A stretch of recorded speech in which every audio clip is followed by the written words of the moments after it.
ଓଲଟିଲା Jagannath express Angul ଜିଲ୍ଲାରେ ଘଟିଯାଇଛି ଏକ ମର୍ମନ୍ତୁଦ ସଡ଼କ ଦୁର୍ଘଟଣା। ଯାତ୍ରୀଙ୍କୁ ନେଇ ଓଲଟି ପଡ଼ିଛି ଓଡ଼ିଶା ରାଜ୍ୟ ସଡ଼କ ପରିବହନର ଜଗନ୍ନାଥ ଏକ୍ସପ୍ରେସ୍ ବସ୍।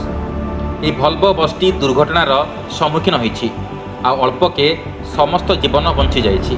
ତେବେ ଦୁର୍ଘଟଣାରେ 6 ଜଣ ଗୁରୁତର ଭାବରେ ଆହତ ହୋଇଥିବା ବେଳେ 24ରୁ ଅଧିକ ଯାତ୍ରୀ ସାମାନ୍ୟତମ ଆହତ ହୋଇଛନ୍ତି। सूचना मुताबक जगन्नाथ एक्सप्रेस भल्भो बसटी 50ରୁ ऊर्ध्व यात्री को नहीं पुरी सुंदरगढ़ अभिमुखे जाउथला।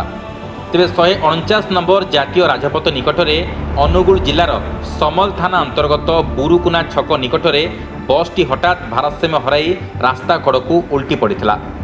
आ संगे संगे स्थानीय लोक मैंने देवदूत भली सेठारे पहुंची आहत होइतिबा यात्री मानकू बस भितरू उद्धार करथिले। यापर से अग्निशम बाहिनी एवं आंबुलांस को ए संपर्क में सूचना देते।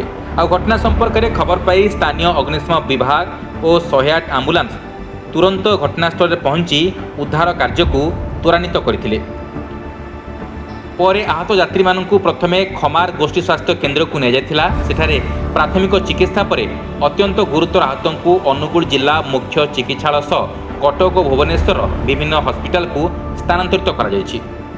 वर्तमान सुधा समस्तंकर स्वास्थ्य अवस्था स्थिर थिबा सूचना रही।